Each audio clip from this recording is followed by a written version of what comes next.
Halo semuanya, perkenalkan nama saya Muhammad Taushan Fikir Joy Sangaji dengan NIM 2025-83005. Di mana pada video kali ini saya akan membahas tentang anemia defisiensi besi. Di mana kenapa saya mengambil materi ini? Karena anemia defisiensi besi adalah kondisi yang masih sering terjadi di Indonesia dan berkaitan erat dengan masalah gizi serta kesehatan masyarakat. Penyakit ini penting dipelajari karena zat besi merupakan mineral esensial yang dibutuhkan tubuh untuk membentuk hemoglobin, protein dalam sel darah merah yang membawa oksigen ke seluruh jaringan. Kekurangannya zat besi menyebabkan kemampuan darah mengangkut oksigen itu menurun, sehingga mempengaruhi energi, konsentrasi, dan daya tahan tubuh. Topik ini juga relevan karena pemahaman tentang peran zat besi membantu dalam mengenali gejala anemia sejak dini dan memberikan intervensi yang cepat. Anemia defisiensi besi terjadi karena tubuh tidak memiliki cukup zat besi untuk membentuk hemoglobin, yaitu protein dalam sel darah merah yang berfungsi membawa oksigen. Tanpa hemoglobin yang cukup, jumlah dan kualitas sel darah merah menurun, sehingga kemampuan darah mengangkut oksigen ke seluruh tubuh juga berkurang. Karena kondisi ini membuat jaringan tubuh mengalami kekurangan oksigen atau hipoksia. Akibat hipoksia tersebut, muncullah gejala seperti lelah, lemah, dan pusing karena organ tidak mendapatkan energi yang cukup. Kulit tampak pucat karena rendahnya kadar hemoglobin dalam darah. Sesak napas dan jantung berdebar terjadi sebagai kompensasi tubuh untuk meningkatkan suplai oksigen. Dengan demikian, seluruh gambaran klinis anemia defisiensi besi dapat dijelaskan sebagai akibat langsung dari kekurangan zat besi yang mengganggu produksi hemoglobin dan distribusi oksigen. Selanjutnya, mekanisme metabolisme mineral yang terlibat. Zat besi yang diserap terutama di duodenum dalam bentuk Fe2+, setelah masuk ke sel usus, besi dapat disimpan sebagai ferritin atau ditransportasikan ke dalam sirkulasi melalui protein ferroportin. Di dalam darah, besi diikat oleh transferin dan dibawa ke sumsum tulang untuk disintesis oleh hemoglobin.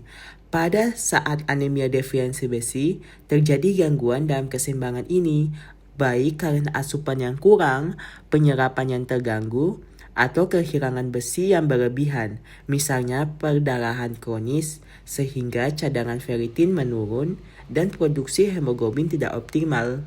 Metabolisme besi dalam tubuh tidak hanya bergantung pada asupan dari makanan, tetapi juga dikontrol oleh hormon yang mengatur penyerapan, distribusi, dan penggunaan besi.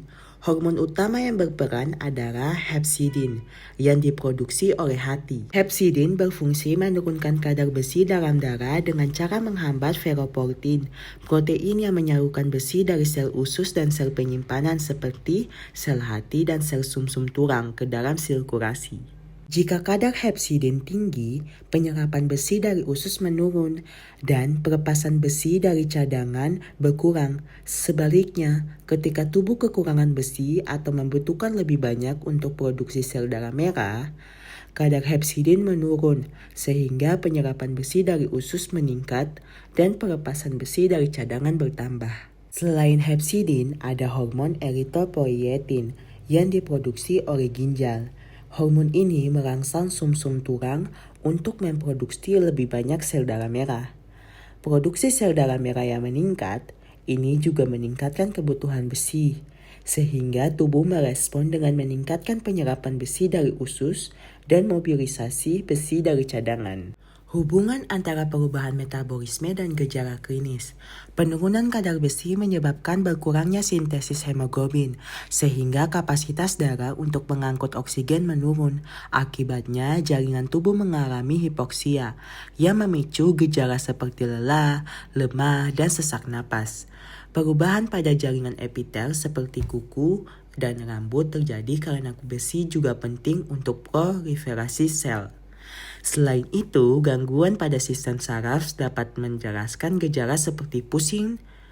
Dengan kata lain, gejala klinis merupakan manifestasi langsung dari gangguan metabolisme besi dan penurunan suplai oksigen ke jaringan. Selanjutnya, implikasi diagnosis atau terapi. Diagnosis anemia defisiensi besi ditegakkan melalui pemeriksaan laboratorium seperti kadar hemoglobin yang rendah, ferritin serum rendah, atau peningkatan total iron binding capacity dan penurunan saturasi transferin.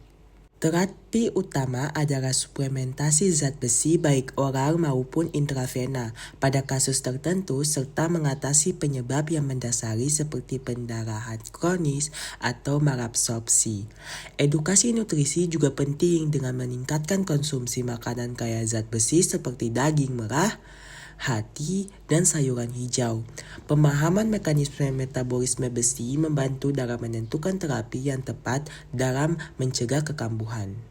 Anemia defiensi besi merupakan kondisi yang timbul akibat gangguan keseimbangan metabolisme zat besi, baik karena asupan yang kurang, penyerapan yang terganggu, maupun kehilangan besi berlebih. Kondisi ini ditandai oleh penurunan produksi hemoglobin yang berdampak langsung pada berkurangnya kemampuan darah dalam mengangkut oksigen.